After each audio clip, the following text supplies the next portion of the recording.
Mega, make America great again. 1.5 বছর আগে এই স্লোগান বাজারে ছেড়ে আমেরিকা জয় করেছেন ট্রাম্প। আমেরিকা ফার্স্ট এই স্বপ্ন বিক্রি করেছেন একেবারে পাকা ব্যবসায়ীর দক্ষতায়। আমেরিকা ফার্স্ট কথাটা শুনতে বেশ আকর্ষণীয়, তাই না? নিজ দেশের স্বার্থ সবার আগে। কিন্তু আন্তর্জাতিক রাজনীতির দাবার বোর্ডে এই একটা নীতি কিভাবে আমেরিকাকে মাটিতে মুখ থুবড়ে ফেলে দিল এবং সবচেয়ে বড় প্রতিদ্বন্দ্বী চীনকে মহাকাশে তোলার সুযোগ করে দিল, সেটা কি কেউ ভেবে দেখেছেন? যে মুহূর্তে ওয়াশিংটন একের পর এক আন্তর্জাতিক টেবিল থেকে চেয়ার গুটিয়ে উঠে দাঁড়িয়েছে, ঠিক সেই মুহূর্তে বেইজিং পেছনের দরজায় নয়, একেবারে লাল গালিচা বিছিয়ে সেই চেয়ারগুলোতে গিয়ে বসেছে। ফল, বিশ্লেষকরা এখন ঠাট্টা করে বলছেন ট্রাম্পের আমেরিকা ফার্স্ট নীতি কার্যত পরিণত হয়েছে আমেরিকা লাস্ট নীতি আর চায়না ফার্স্ট নীতিতে। আর এর প্রভাব পড়ছে সারা দুনিয়ায়। তবে সবচেয়ে বড় প্রভাব কোথায় পড়ছে জানেন? পড়ছে ভারত, বাংলাদেশ সহ আমাদের এই দক্ষিণ এশিয়ায়। আসছে সেপ্টেম্বরে অনুষ্ঠিত হতে যাওয়া ব্রিক্স সামিটের দিকে চোখ রাখলেই মার্কিন পরাশক্তির আজকের দুর্বলতার ছবিটা আরও স্পষ্ট হয়ে ওঠে। ডলারের আধিপত্যে ধাক্কা দেয়া থেকে শুরু করে বিকল্প বিশ্ব মুদ্রা ব্যবস্থা তৈরির যে সুর এই সামিটে বাজতে চলেছে, তা বুঝতে পেরেই কি ঢাকা এখন ওয়াশিংটনের চোখ রাঙানি তোয়াক্কা না করে বেজিংয়ের দিকে ঝুঁকছে, ক্রমশই আরও ঘনিষ্ঠ হচ্ছে? বাংলাদেশ কি মার্কিন চাপকে হেলায় উড়িয়ে নিজের নতুন ভূরাজনৈতিক হিসেব মেলাচ্ছে, নাকি এর পেছনে লুকিয়ে আছে আরও বড় কোনো অর্থনৈতিক খেলা? আজকের এই বিশেষ পর্বে আমরা বিশ্লেষণ করব ওয়াশিংটনের কৌশলগত ভুল, ব্রিক্সের নতুন শক্তি এবং ঢাকার এই চরম ঝুঁকিপূর্ণ যে কিন্তু হিসেবি চাল, সেই চালের আসল গল্প। এবং এর সঙ্গে বলবো নতুন এই ভূ রাজনৈতিক খেলায় ভারত কি করছে। ভারত কি একজন দর্শক মাত্র নাকি খেলোয়াড়? কেমন খেলোয়াড় দেখব। ভূ রাজনীতিতে একটা পরম সত্যি নিয়ম আছে, সেটা হচ্ছে পাওয়ার ভ্যাকুয়াম বা ক্ষমতার শূন্যতা বলে কিছু হয় না। আপনি যখন কোনো জায়গা খালি করবেন, অন্য কেউ এসে সেই জায়গা দখল করবেই। ডোনাল্ড ট্রাম্প প্রশাসন যখন আমেরিকা ফার্স্ট স্লোগান তুলে বিশ্ব স্বাস্থ্য সংস্থা, হু, ইউনেস্কো, মানবাধিকার পরিষদ এবং প্যারিস জলবায়ু চুক্তির মতো বহু পাক্ষিক প্ল্যাটফর্ম থেকে হাত গুটিয়ে নিয়ে চলে যাওয়া শুরু করলো, তখন ওয়াশিংটনের ভাবনা ছিল কি? ভাবনা ছিল আমেরিকার টাকা বাঁচল। আমেরিকা বাজে খরচ করে আমেরিকার আর লাভ নেই।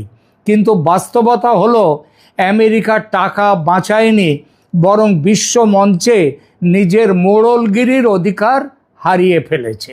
একটু ভেবে দেখুন, ট্রান্স প্যাসিফিক পার্টনারশিপ বা টিপিপি চুক্তি থেকে আমেরিকা বেরিয়ে যাওয়ার পর এশিয়া প্যাসিফিক অঞ্চলে বাণিজ্য নিয়ন্ত্রণের মূল চাবিকাঠি কার হাতে গেল? কার হাতে? চীনের হাতে। বিশ্ব স্বাস্থ্য সংস্থায় আমেরিকার তহবিল বন্ধের হুমকির মুখে চীন সেখানে শত কোটি ডলার তার সহায়তা নিয়ে হাজির হলো। যে টাকা দেয় তার কথাই শোনে সবাই। আর তাই হুতে, মানে বিশ্ব স্বাস্থ্য সংস্থা, ওয়ার্ল্ড হেলথ অর্গানাইজেশনে এখন চীনের খবরদারি। পশ্চিমা মিডিয়া যাকে মার্কিন সার্বভৌমত্ব রক্ষার লড়াই বলছিল, আন্তর্জাতিক সম্পর্কের পণ্ডিতদের কাছে তা ছিল ওয়াশিংটনের একপেশে আত্মঘাতী সিদ্ধান্ত। যে আন্তর্জাতিক ব্যবস্থাটা দ্বিতীয় বিশ্বযুদ্ধের পর যুক্তরাষ্ট্র নিজের হাতে গড়ে তুলেছিল, দুনিয়ার মোড়ল হয়েছিল, মাথা হয়েছিল আমেরিকা যুক্তরাষ্ট্র, সেখান থেকেই তারা ট্রাম্পের নেতৃত্বে একে একে পিছিয়ে এলো, পদত্যাগ করলো। ফলে বৈশ্বিক নেতৃত্ব চীনকে থালায় সাজিয়ে উপহার দেয়া ছাড়া ওয়াশিংটন আর কিছুই করেনি। আর যখন আমেরিকা একা হয়ে পড়ছে, চীন তখন বিশ্বজুড়ে গ্লোবাল সাউথের ত্রাণকর্তা হিসেবে আত্মপ্রকাশ করছে। এখন আসা যাক সামনের সেপ্টেম্বরের সবচেয়ে আলোচিত যে ভূ রাজনৈতিক ইভেন্ট ব্রিক্স সামিট, তার কথা। ওয়াশিংটন এতদিন ব্রিক্সকে ঠাট্টা করে বলতো এটা একটা টক শো, অনিয়মিত আড্ডার ক্লাব, এই বলে অবহেলা করে এসেছে। কিন্তু পরিস্থিতি এখন বদলে গেছে। ব্রিক্স এখন আর ওই ব্রাজিল, রাশিয়া, ইন্ডিয়া, চায়না এবং সাউথ আফ্রিকা এই 5 দেশের সংগঠন নয়। ব্রিক্স এখন সম্প্রসারিত হয়ে ব্রিক্স প্লাস হয়েছে। আরও অনেক দেশের মধ্যে এসছে, তার মধ্যে মুসলিম কান্ট্রির দেশগুলো আছে, কিন্তু আমেরিকা নেই। সম্প্রসারণের পর থেকে বিশ্ব অর্থনীতিতে এই জোটের যে জিডিপি, সেটা পিপিপির বিচারে আমেরিকার G7 জোটকে ছাড়িয়ে গেছে। অবস্থাটা বুঝলেন? আর সেপ্টেম্বরের এই সামিটে মূল আলোচনার বিষয় কি হতে চলেছে জানেন? ডলারাইজেশন বা বিশ্ব বাণিজ্য থেকে ডলারের একচ্ছত্র প্রভাব কমানো এবং স্থানীয় মুদ্রায় ব্যবসা পরিচালনা করা। যে মার্কিন ডলারের জোরে আমেরিকা পুরো বিশ্বের ওপর একের পর এক অর্থনৈতিক নিষেধাজ্ঞা, স্যাংশন সব চাপিয়ে দিয়ে এতকাল মোড়লি এখনও করছে, সেই ডলারের বিশ্বব্যাপী গ্রহণযোগ্যতা এখন প্রশ্নের মুখে এসে দাঁড়িয়েছে। আর এটা দাঁড়াবে তখন যখন ব্রিক্সের নিজের মুদ্রা হবে। আমেরিকা আন্তর্জাতিক সংস্থাগুলো থেকে নিজেকে সরিয়ে নেয় বহু উন্নয়নশীল দেশ এখন বিকল্প আশ্রয়ের সন্ধানে। তারা দেখছে world bank, international monetary fund ইত্যাদি পশ্চিমের সংস্থায় গেলে মেলে কড়া শর্ত, গণতন্ত্র রক্ষা হচ্ছে কিনা, আবার গণতন্ত্র নিজেরাই ধ্বংস করছে। তারপরে নানান নীতি শিক্ষার বক্তৃতা আর নিষেধাজ্ঞার হুমকি। অন্যদিকে ব্রিক্সের যে নিউ ডেভেলপমেন্ট ব্যাংক, তারা দিচ্ছে অর্থনৈতিক সহায়তার বিকল্প রাস্তা। সেপ্টেম্বরের সামিটে যখন গ্লোবাল সাউথের বড় বড় দেশগুলো ডলারের বিকল্প ফ্রেমওয়ার্ক, ওই যে বললাম ব্রিক্স মুদ্রা, সেটা চূড়ান্ত করতে বসবে, তখন আমেরিকা আরও একবার অনুভব করবে যে তারা বৈশ্বিক ব্যবস্থার মূল কেন্দ্র থেকে কতটা দূরে ছিটকে চলে গেছে। ওয়াশিংটনের প্রশাসনিক মহলে এই ভীতি এখন স্পষ্ট।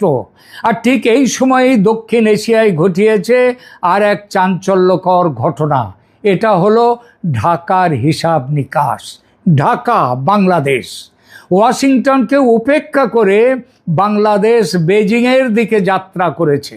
অনেকে বলছেন আমেরিকার এই ক্রমহ্রাসমান প্রভাব এবং চীনের উত্থান দেখেই বাংলাদেশ বেজিংয়ের দিকে ঝুঁকে পড়ছে। আর সেটা করছে কিন্তু আমেরিকার চোখ রাঙানিকে অগ্রাহ্য করে। ইউনূস আমলে করা আমেরিকার সঙ্গে স্বাক্ষরিত গোপন চুক্তি, সেই চুক্তির শর্ত অস্বীকার করে।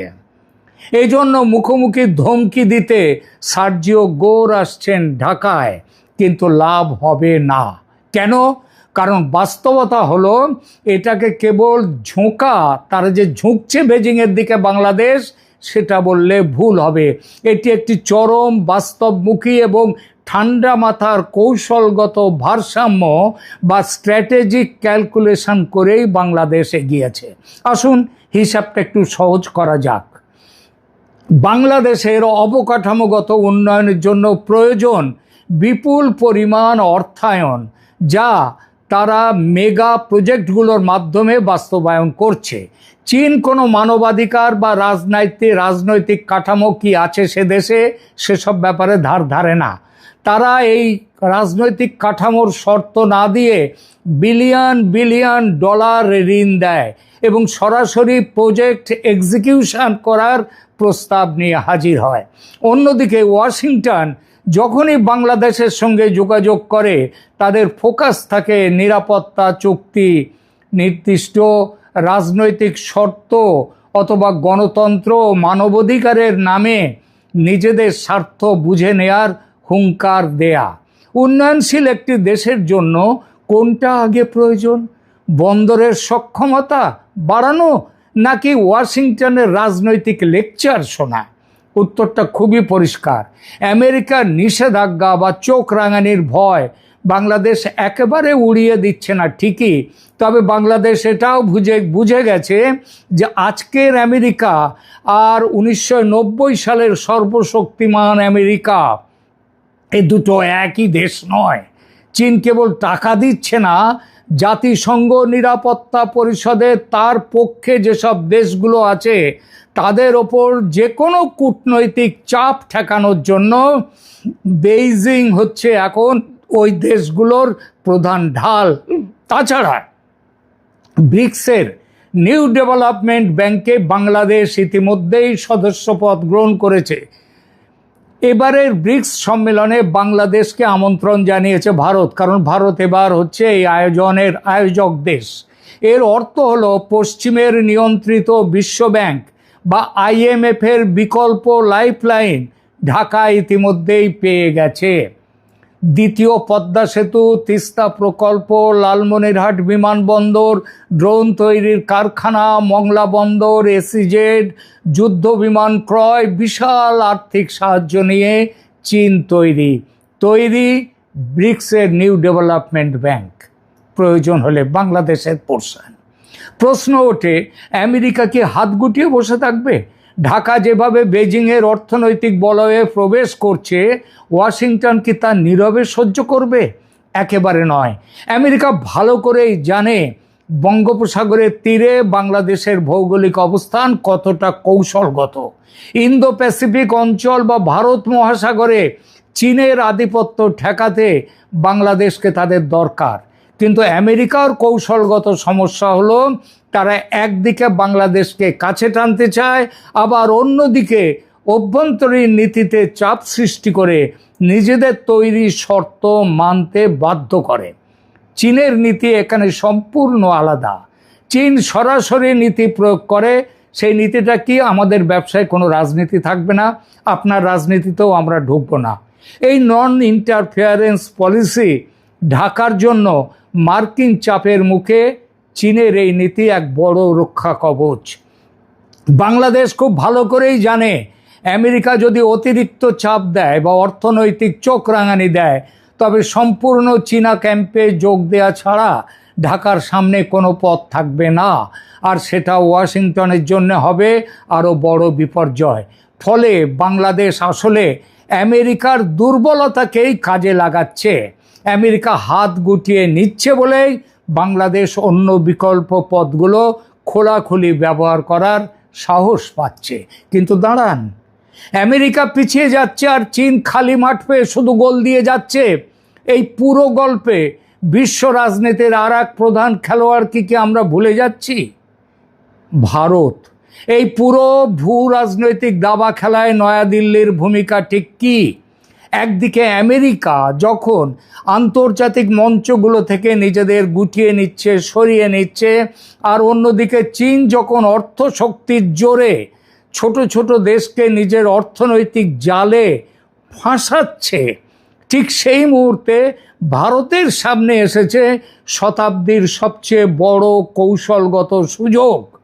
ভারত এখন আর কেবল এশিয়ার একটি শক্তিশালী দেশ নয়, বরং পুরো গ্লোবাল সাউথ বা উন্নয়নশীল বিশ্বের সবচেয়ে নির্ভরযোগ্য কণ্ঠস্বর এখন ভারত। কিন্তু কিভাবে? আসুন হিসাবটা মিলিয়ে নেওয়া যাক। একটু ভেবে দেখুন, পৃথিবীর আর কোন দেশ আছে যা একই সাথে ওয়াশিংটনের নেতৃত্বে যে কোয়াড, সেই কোয়াডের প্রধান স্তম্ভ, আবার বেইজিং মস্কোর সাথে ব্রিক্স এবং সাংহাই কোঅপারেশন অর্গানাইজেশনের মতো সংস্থায়ও সমান প্রভাবশালী? কোন দেশ? পৃথিবীতে একটাই দেশ, সেই দেশটার নাম ভারত। আন্তর্জাতিক সম্পর্কের বিশেষজ্ঞরা একে বলেন স্ট্র্যাটেজিক অটোনমি বা কৌশলগত স্বায়ত্তশাসন। আমরা আমেরিকার মধ্যেও নেই, আবার আমেরিকাও আমাদের শত্রু নয়, আবার আমরা ব্রিক্সের মধ্যেও আছি, অথচ আমরা ব্রিক্সেরও জন্যে আমেরিকাকে শত্রু বানাবো না। আমেরিকা যখন বৈশ্বিক প্রতিষ্ঠানগুলো থেকে বেরিয়ে গেল, তখন ভারত কিন্তু চীনকে পুরো ফাঁকা মাঠ দেয়নি।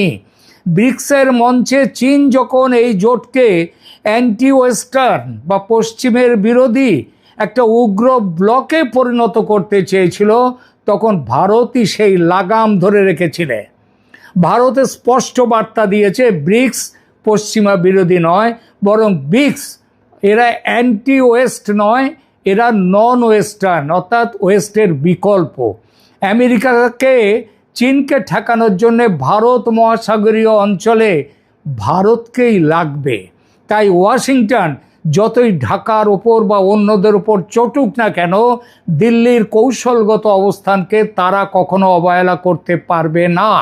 ফলে আমেরিকা ও চীনের এই তীব্র লড়াইয়ের মাঝে ভারত নিজেকে একটি অনন্য ব্রিজিং পাওয়ার বা সেতু তৈরির শক্তি হিসেবে প্রতিষ্ঠিত করেছে। আর এই সেতু বাংলাদেশের জন্য কোন বার্তা দেয়?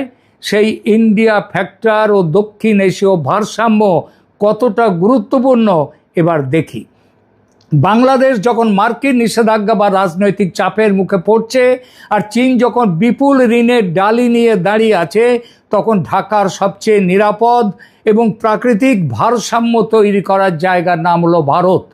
বাংলাদেশের জন্য চীনের ঋণ অনেক সময় ডেট ট্র্যাপ বা ঋণের ফাঁদ, এই ঝুঁকি নিয়ে আসে, যা আমরা শ্রীলঙ্কায় দেখেছি, আর আমেরিকার এমনকি আমরা নেপালেও দেখেছি, মালদ্বীপে দেখেছি। আর আমেরিকার সাথে অতিরিক্ত ঘনিষ্ঠতা রাজনৈতিক অস্থিতিশীলতার ভয় তৈরি করে আবার, যেটা শেখ হাসিনার পতনে দেখা গেছে। শেখ হাসিনার পতনের নাটের গুরু ছিল আমেরিকা। এই জায়গায় ভারত হলো ঢাকার জন্য সবচেয়ে বড় লাইফ লাইন। রুপি ও টাকায় দ্বিপাক্ষিক বাণিজ্য শুরু করা থেকে শুরু করে আঞ্চলিক কানেক্টিভিটি প্রকল্প, সব ক্ষেত্রেই ভারত বাংলাদেশকে বিকল্প একটি নিরপেক্ষ পথ দেখাচ্ছে। ঢাকা খুব ভালো করেই জানে চীনের দিকে অতিরিক্ত ঝুঁকে পড়লে যেমন নিরাপত্তার ঝুঁকি থাকে, তেমনি ওয়াশিংটনের সব কথা মেনে চললে সার্বভৌমত্ব সংকটে পড়ে। ফলে দিল্লির সাথে কৌশলগত অংশীদারিত্ব বজায় রেখেই বাংলাদেশ আসলে আমেরিকা ও চীন এই দুই পক্ষকেই নিজের সীমানার মধ্যে আটকে রাখার সুযোগ পাচ্ছে। সুতরাং হিসাবটা পরিষ্কার। ট্রাম্পের আমেরিকা ফার্স্ট নীতি যে শূন্যতা তৈরি করেছে, তা কেবল চীন পূরণ করছে না, বরং এই আন্তর্জাতিক ভাষায়, আন্তর্জাতিক যে দাবা খেলায়, সেখানে ভারত এখন এক মাস্টার স্ট্রোক খেলছে। যেখানে আমেরিকা বিচ্ছিন্নতাবাদী আর চীন আগ্রাসী, সেখানে ভারত নিজেকে তুলে ধরছে বিশ্ব বন্ধু বা সবার আস্থাভাজন অংশীদার হিসেবে। দক্ষিণ এশিয়ার ছোট দেশগুলোর সামনে এখন কেবল ওয়াশিংটন বা বেজিং, এই দুটোর মধ্যে একটাকে বেছে নেওয়ার বাধ্যবাধকতা নেই। দিল্লির উপস্থিতিতে তারা এখন নিজেদের শর্তে খেলা পরিচালনা করতে পারছে। আমেরিকা, চীন আর ভারতের এই ত্রিমুখী মহানাটক শেষ পর্যন্ত কার চাল মাত হবে তা দেখতে আমাদের চোখ রাখতে হবে সেপ্টেম্বরের ঐতিহাসিক ব্রিক্স সামিটের দিকে। প্রিয় দর্শক, আপনার কি মনে হয় এই খেলায়, দক্ষিণ এশিয়ার এই ক্ষমতার খেলায় ভারত কি সত্যিই চীনকে টেক্কা দিতে পারবে? কমেন্টে আপনার মূল্যবান মতামত জানান। দেখা হচ্ছে পরের পর্বে। ভালো থাকবেন। ধন্যবাদ।